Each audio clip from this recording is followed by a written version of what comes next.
I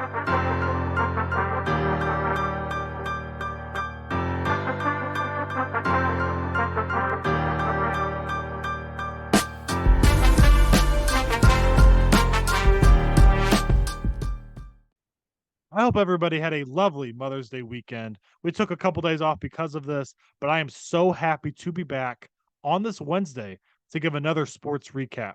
If you guys are new here, I'm your host, AJ Nance. I'm one of two hosts here of A2Z Sports Talk. You'll see my face a lot. I'm the A, and Zach is the Z. You'll see him back this Friday, actually, for that episode, which is super exciting because he's missed the last few. So I'm super happy to have my co host back soon. But today we have to cover the NBA playoffs, especially game one of the Western Conference Finals that happened last night. And I look forward to the Eastern Conference Finals, which is starting tonight on Wednesday. The NHL playoffs, the Western and Eastern Conference Finals are set there. And another night in the MLB last night that we have to break down everything. And as you can see from the title of this video, some drama going down in New York. I guess in Toronto, technically, but with New York and the Yankees. Before we get started, if you guys have not followed us on all of our platforms, make sure to go check us out. Number 2Z Sports Talk on all platforms, the same username there. We would really appreciate if you guys follow us. I have to shout out TikTok. TikTok is so close to 10,000 followers. I believe we're under 700 away now, like 670 or so. And 10,000 followers is a huge milestone, something we've really been working towards. So hopefully we can get there sooner than later. So thank you guys. So let's get it started in the NBA. As I said, the Western Conference Finals were last night, and the Nuggets and the Lakers, as you guys can see behind me, and if you guys have been following us for a minute now, you guys know I'm a huge LeBron James fan, especially if you follow me personally. I'm posting about him all the time. But the Nuggets versus the Lakers, the number 1 seed versus the number 7 seed. I told a lot of people before this series, I had the Lakers in 6, and I'm still rolling Lakers in 6. But the Nuggets did win game 1 last night. I also predicted the Nuggets to win last night. They had all the momentum going into this game. You really felt like it was going to be tough for the Lakers to pull this one out. And honestly, the Lakers actually had a chance there at the end. If you guys looked at just the box score, you probably thought this was a phenomenal game, super close game. What did I miss? Well, you didn't miss much because the first 3 quarters was a blowout.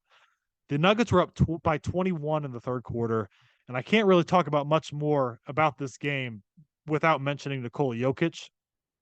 Jokic had 34 points, 21 rebounds, and 14 assists. It's his third straight 20-point triple-double, which is tied for the longest streak in NBA playoff history with Russell Westbrook. Nikola Jokic was absolutely phenomenal, and actually, I'm going to give him some credit defensively because I know Anthony Davis had 40 points in this game, but Anthony Davis was kind of mismatching against everybody scoring. Jokic held his own, and Jokic is a guy that I've been on him all the time about his defensive ability because I think he's a liability defensively most of the time. But he was great. Obviously, offensively, held his own defensively. He was 12 for 17. Jamal Murray chipped in 31 points, 5 rebounds, 5 assists, 12 of 20 from the field. An unsung hero for the Nuggets for me was Kentavious Caldwell-Pope, who had 21 points, and he only shot 3 for 8 from 3, but it felt like every time it left his hand, it was going in. It must have been just big time moments. He had a couple big time mid-range shots as well. And every time we brought a double or some kind of blitz on Murray or Jokic, Michael Porter, Bruce Brown, Kentavious Caldwell-Pope, like these guys are really knocking down shots and tough shots too. I mean, at the end of I believe it was the third quarter, Nikola Jokic made this shot over Anthony Davis, the sidestep, reach back over his head shot for 3. And I was like, yeah, it's just going to be one of those nights. Jamal Murray had one over LeBron where he was falling backwards and LeBron locked him up. LeBron actually gave him credit and gave him a thumbs up. That's how crazy the shot was. They were not missing. They shot over 50% from 3 as a team. They scored 132 points. With all of this being said, they won by 6 points. And so as a LeBron fan, as a Lakers fan, I have a lot of hope going further into the series. I do still believe the Lakers do win in 6 games. The Nuggets won this game by pure dominance offensively, and I'm going to bet on them not shooting like that all series long. As I mentioned, they were up by 21 in the third quarter. By the fourth quarter, with about 6 minutes left, this lead was cut down to three. And there was a couple adjustments that the Lakers made, which makes a lot of sense. So instead of starting Jared Vanderbilt, they started Dennis Schroeder, which really worked for the Warriors series. His speed, his athleticism could really bother Steph Curry. Of course, Steph Curry put up some crazy numbers, but it bothered Steph Curry, made him work, tired him out, all that. I think their idea was that that's what they were going to do with Jamal Murray. Jamal Murray is not Stephen Curry. He's bigger, he's stronger, he's smooth. It's hard to put Dennis Schroeder in that same position and that same role of bothering Jamal Murray as he was Steph Curry, because Steph Curry's coming off screens more than Jamal Murray. Jamal Murray's more ball dominant. Um, so it really wasn't working. Dennis Schroeder did not have a great game. D'Angelo Russell did not have a great game. 8 points, minus 25. They're going to need more from him. But the adjustments the Lakers made in that third quarter, all game long, they had Anthony Davis on Nikola Jokic, and Jokic was kind of having his way until the third and fourth quarter. And AD's defensive presence was pretty dominant in that third and fourth quarter. A lot of that came from him not guarding Nikola Jokic anymore. The Lakers decided to put Rui Hachimura, even LeBron James at times, and Jared Vanderbilt. They all kind of took turns. A lot of it was Rui Hachimura's responsibility to guard Jokic, and they really put him on an island. And the Nuggets did, and kind of said, "Jokic, go, eat." And Rui Hachimura held his own. The thing is, though, Anthony Davis was in help the entire time, and Anthony Davis is so long, so athletic that he was in the passing lanes. If Jokic backed Rui all the way down, he was there to protect the rim. And they kind of used Anthony Davis in this roamer, um, rim protector position, and it really worked. It really worked. Jokic had 6 offensive rebounds in the first quarter. He had 6 offensive rebounds in the game. That's all he had. All of it was in that first quarter, which he had a dominant first quarter, almost a triple double, or I think it was a double double in the first quarter. He had 12 rebounds in the first quarter. So I love that adjustment. I think that's something the Lakers can build on moving forward. Another thing for the Lakers, Anthony Davis, 40 points, 10 rebounds. LeBron James, 26 points, 12 rebounds, 9 assists. Austin Reeves came up huge in that fourth quarter to make this game really close. Just clutch shots when the crowd was really getting into it for Denver. He really quieted them down a lot. He had 23 points on 5 of 9 from 3 and tossed in 8 assists. The Lakers lost this game in the first quarter, though. They went down by 12 early. They did not have energy early. I don't know if it was kind of an altitude issue or just an intensity issue. If they, game one of a series, LeBron teams in the past have been known to kind of just feel it out, and it's what it kind of felt like. It hurts me a little bit that they didn't go out and get this game, because it was very winnable at the end. There was a couple moments here at the end I'll get to that they kind of let down in that moment. But the first quarter was definitely a letdown. The urgency was not there on the glass at all. They did not have any effort really on the glass. At one point, the Nuggets were out rebounding us 20-3. Not very good. They had more offensive rebounds than we had total rebounds in the first quarter. Like that's just unacceptable. But like I said, they made adjustments in that, especially in that second half, and I really think for the Nuggets, as I mentioned, to be absolutely perfect offensively. They really were perfect offensively. For them to win this game by 6 points, they have some adjustments to make as well. Yes, it looks great going up 1-0 in the series, but I really do think the Lakers put it to them in that third and fourth quarter and really showed that they can figure out this Nuggets team, because this was a winnable game, especially if the Lakers played well in that first quarter. Like I mentioned, though, Dennis was really great for that Warriors series. I don't think he should be starting in this series. They need D'Angelo Russell to give more than 8 points. He was minus 25. I don't expect him to drop 30 like he did a couple times earlier in this playoffs against the Grizzlies. And the Warriors. He's a whole different player at home. He's literally Steph Curry on home court. I mean, he's dropping 25 plus, it seems like, on ridiculous efficiency at home. On the road, he's not that great. Rui Hachimura, a tremendous game though. But if you're the Lakers, you got to be happy. I mean, it sucks that you lose this game. You got to be pleased with where you're at, though, right? The goal is always on the road to start a series. You have to split it, and they have a chance to do that. Game two is a big game. Late in this game, though, like I said, it was down to three. It was down to three at one point, and LeBron actually had a shot attempt with less than a minute left that I questioned a little bit. His three ball is definitely, as we all know, not been a very staple of his game this postseason. He was very efficient last night, 9 for 16, but he missed a really honestly not a bad look. Just kind of rushed it, especially when he was eating inside. He had Jamal Murray on him.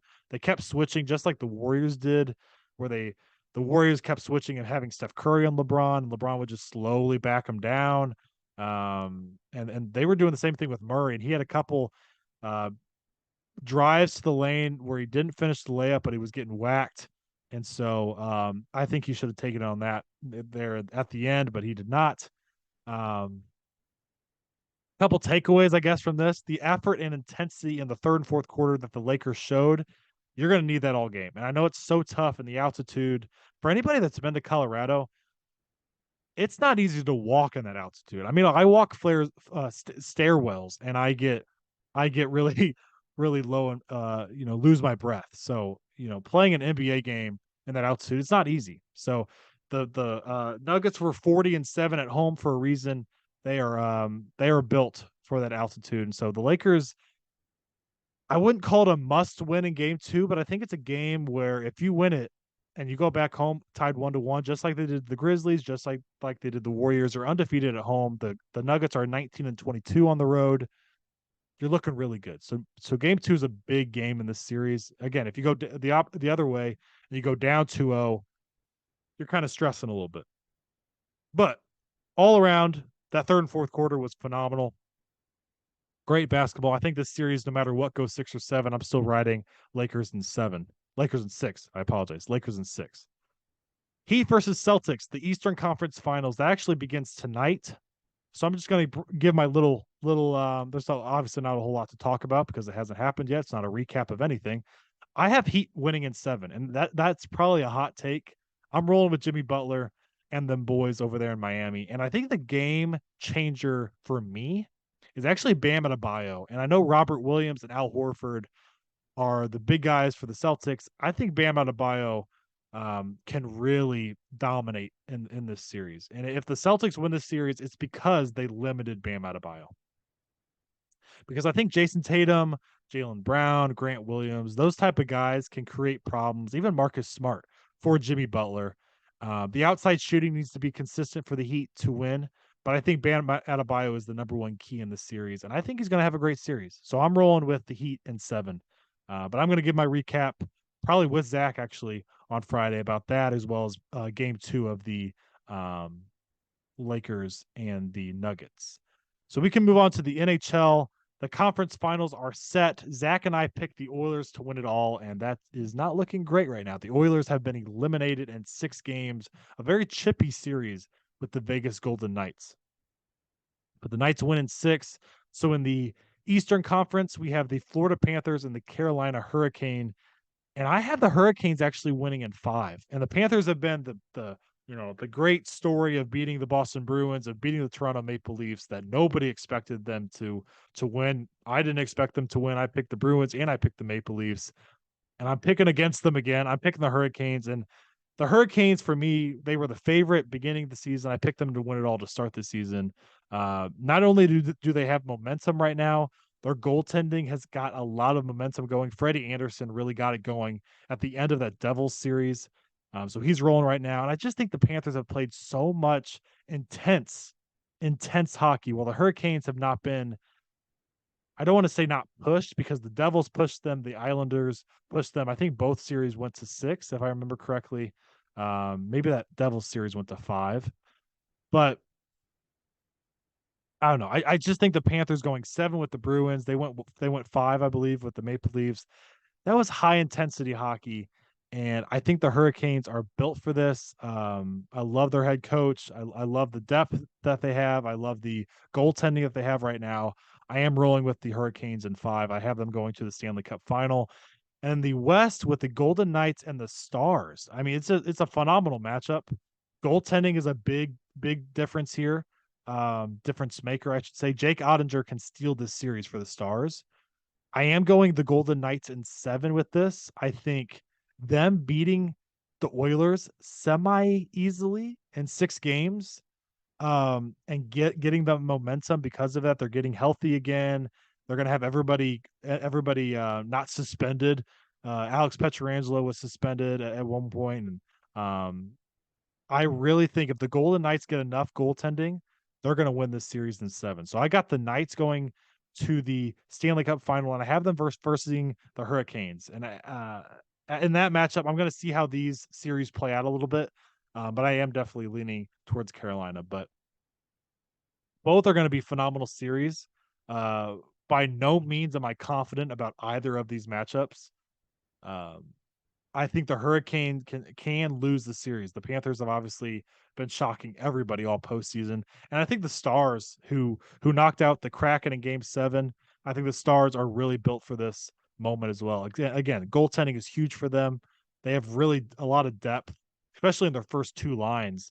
All 6 guys there can really score the puck. So, but both series are going to be phenomenal. Must watch TV. The NBA playoffs and the NHL playoffs are down to 4 teams. We are almost at a time where it's just baseball, which means we're going to have to be covering some more NFL as the season comes along. We're going to be starting to give our predictions for all the divisions and all the teams and our records, like we did last year, with with some success last year and with some very not success at all. But we can keep going into the MLB, where here in St. Louis, the St. Louis Cardinals have been finally, uh, believe it or not, they've been red hot lately. They've won 6 of 8 games. Nolan Arenado has homered in 5 straight games. We're coming off a series where we swept the Boston Red Sox. We beat the Cubs before that in 2 of 3 games. And now we've so far in this series with the Milwaukee Brewers have split 1-1. We won the first game 18-1. We had 10 runs in the 8th inning. I mean, it was just a dominant performance. And that when Jack Flaherty was 7 scoreless innings, that was really good to see from Jack. In Game 2, we lost that one 3-2. Montgomery gives up 3 and 5 1/3. He falls to 2-6 on the year. The bullpen, a great bright spot though. Jordan Hicks, Andre Palante, and Drew Verhagen. 3 and 2/3 innings pitched, 1 hit, no runs. That's great. So the Cardinals are now sitting at 17-26. Like I said, winning 6 of their last 8. We have a great matchup tonight.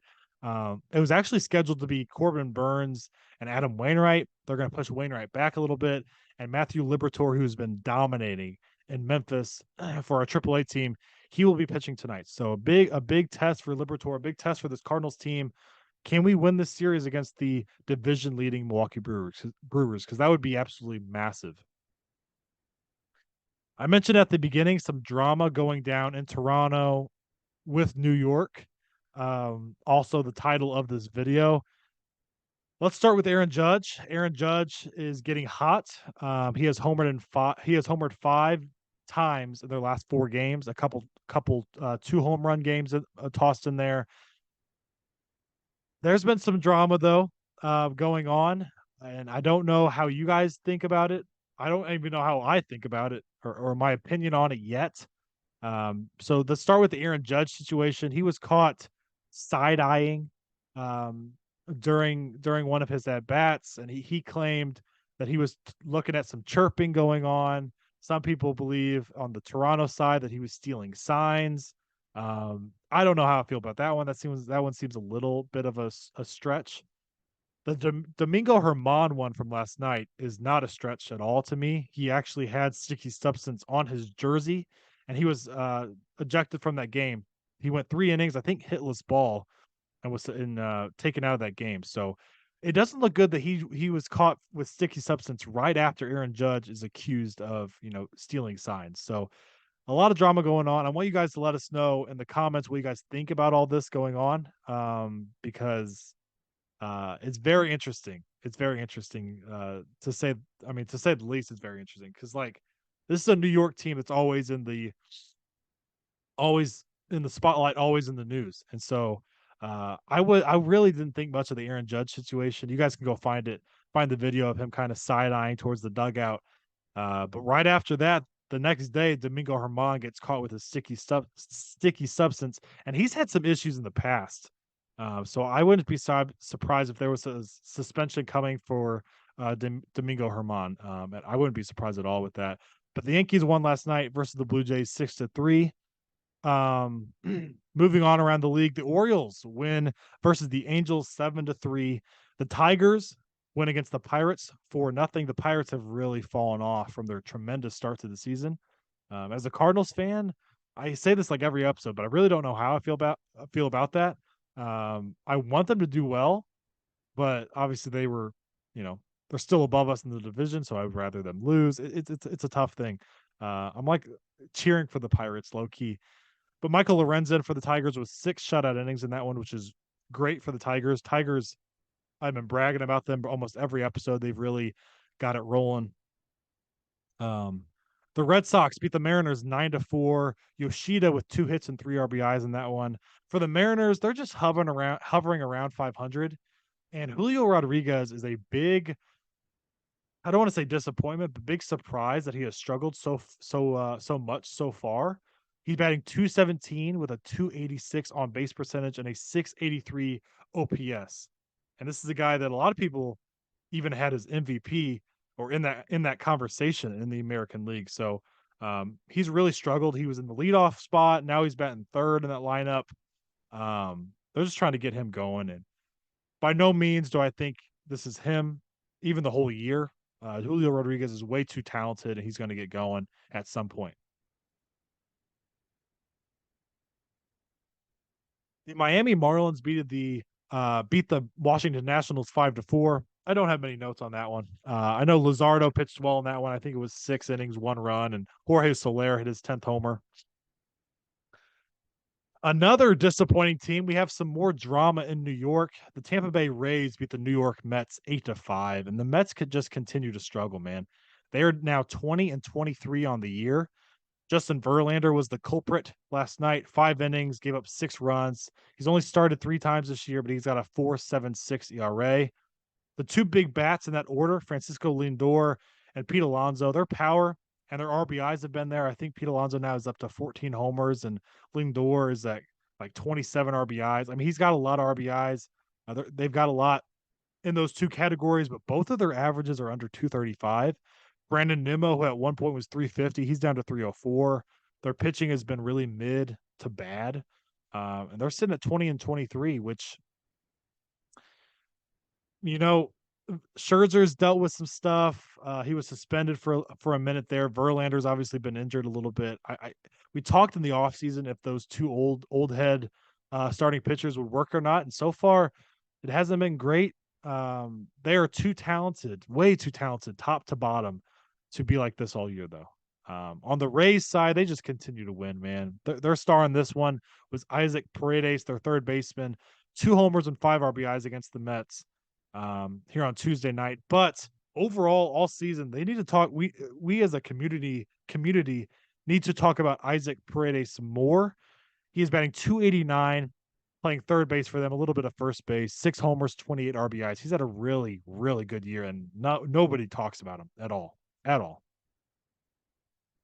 The Rangers beat the Braves 7-4, and this was a series that they came in with the identical records, 25-15, and the Rangers were really rolling, really rolling. And they obviously won this one. MVP Acuna is going crazy, though. Absolutely crazy. He's on pace to bat 350 with 35 homers and 67 stolen bases. He homered again last night. Adolis Garcia also homered again. I hate talking about Adolis Garcia every episode because the Cardinals just let him go. But 14 homers now for him, 44 RBIs on the year. And then the starting pitcher last night for the Rangers, another guy that people aren't talking about enough. But if we were at the All-Star break right now, he would 100% be in the All-Star game. Dane Dunning is 4-0 with a 1.69 ERA. Last night, 6 innings pitched, 6 hits, 1 run. The Houston Astros beat the Cubs 7-3, and the Astros are now 4 games over 500. They're really starting to get it going. The Cubs, on the other hand, are trending the exact opposite direction. The Cubs fall to 19-23 now and 3-7 in their last 10. And I have a super weird stat for you guys.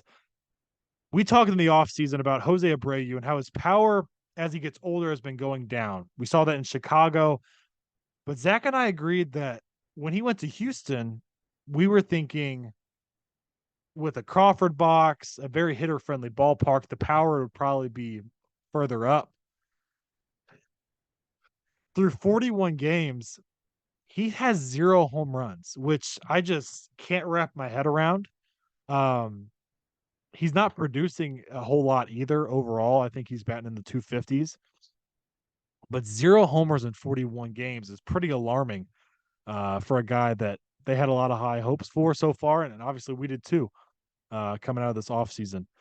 The White Sox win versus the Guardians 8-3. Shane Bieber versus Lance Lynn in this one. And Lance Lynn actually got the better of Shane Bieber. Shane Bieber gave up 12 hits, 5 runs over 4 2/3, and Lance Lynn pitched 7 innings, 1 run, 7 Ks. Easily Lance Lynn's best start of the year. He's had a really awful year, an ERA over 7 going into this one. And I really thought Shane Bieber would dominate, but he did not. And the Guardians lose this one 8-3 to the White Sox. In Colorado, the Reds win 3-1. The Reds are now 4 games over 500 or under 500, I should say. But it's still like a pleasing sight if you're a Cincinnati fan. 19-23 for a team that I'm sorry, but you look at that roster and it doesn't really pop out at you at all. So for them to be 4 games under, and if you're if you're a Cincinnati fan, if you're part of that organization, you're feeling pretty good right now about where you're at. The Oakland Athletics with a big walk-off win 9-8 versus the Arizona Diamondbacks in the 12th inning. And the Oakland Athletics have now won their 10th game on the year. Esteury Ruiz, that's hard to say. Esteury Ruiz, a walk-off infield single to clinch that 10th win of the year for the Oakland Athletics with all 12 fans in attendance. They're now 10-34 on the year, like I mentioned. One bright spot for the Oakland Athletics, and I don't think he'll be there for long because I definitely think he'll be moved at the deadline. 28-year-old rookie Brent Rooker, 11 homers, 30 RBIs. He's batting 304, playing left field, and get this, he's got a 1042 OPS, which is the highest in all of baseball. That's pretty crazy. I mean, that's eye-popping numbers from a guy in Oakland in his rookie year at the age of 28. So I definitely think he will be a guy that is on the move moving forward here at the deadline. So a couple more series here that played game 2s last night. The Royals, who have obviously had a miserable season. The Kansas City Royals beat the San Diego Padres 5-4. Salvi Perez is a storyline here for the Kansas City Royals, and he has actually had a resurgent season. We talked in the offseason when we gave our catcher rankings about how he had that 40 homer season. As we just continue to see these drop offs in numbers, and all the analytics did not look great, especially defensively. But he's batting 289 at the plate this year, 9 homers, 25 RBIs, and 866 OPS. So a really pleasant sight for Kansas City. The Padres, on the other hand, have fallen to 20-23. They're sitting at the same record as the New York Mets. Both teams with high expectations. Cardinals with high expectations. Phillies with high expectations. Like, all these teams are really underperforming. Besides the Cardinals, it's kind of pleasing. But I definitely think all these teams are in that playoff hunt by the end of the year for sure. The Giants beat the Phillies, the aforementioned Phillies, 4-3 to win game 2 of that series. And then the last series of the night that happened, the Minnesota Twins, a very pleasant sight in the AL Central. They beat the Dodgers 5-1. Kyle Farmer with a homer and 3 RBIs. But the biggest storyline for the Minnesota Twins is their pitching. Bailey Ober pitched last night, 6 innings, 1 run, 6 strikeouts. He is now 3-0 on the year with a 1.78 ERA. And their pitching is legit, man. If you look at top to bottom, let's break it down. Sonny Gray, 4-0, 1.39 ERA. He's been the storyline of the American League pitching wise. A really big comeback season for Sonny Gray so far. Joe Ryan, who really popped off in his rookie year last year, he is 6-1 with a 2.19 ERA. Pablo Lopez, they signed him from Miami, obviously. 2-2 with a 4 ERA. He's been kind of average, but Tyler Mahle was 1-2 with a 3.16 ERA in his 5 starts. He got Tommy John, though. He's out for the year. And then their 5th starter kind of filling in there is Louis Varland, who has 3 out of 4 quality starts, and he's sitting around a 4 ERA. Is this sustainable? Is this sustainable? That's the big question. You're talking about not big name pitchers. Sonny Gray's had a lot of success in the past, but he's been really a roller coaster of a career. Joe Ryan is a guy that has not proven to me anything that he's not going to be successful in baseball. And Bailey Ober, another guy that's kind of, is Bailey Ober going to be 3-0 and is that 1.78 ERA going to be sustainable? I don't know if it's sustainable. With that being said, I think Pablo Lopez is going to pitch better at some point than he's pitched so far. The offense has not been great for them so far. They've been great in the bullpen. I saw Byron Buxton is leading their lineup in average with 234. I guess because Jorge Polanco doesn't qualify, I guess, because he's batting the 280s now that I think about it. But the Twins have been a really pleasant sight, like I mentioned, leading the AL Central. The Guardians have kind of been a letdown. They have no power whatsoever. The White Sox have definitely been a letdown. Tigers have been a nice surprise, but they're still bad. I mean, let's be real. I like the Tigers actually, low key, but it's the Tigers. It's just been a pleasant season for them. And then you have the Royals, who are obviously awful as well. So the Twins are kind of running away with that right now. We'll see if they can sustain that. That wraps it up for today's episode on Wednesday. We will not have an episode on tomorrow for Thursday, but we will be back on Friday. Me and my co-host Zach. We will be filming that tomorrow and getting that out to you. So, like I mentioned at the very beginning, make sure to follow on all of our platforms, A2Z Sports Talk. But much love, guys. We can't wait to see you guys on Friday. And go watch some baseball. Go watch some playoff basketball. Go watch some playoff hockey. And we will see you guys then. See you guys.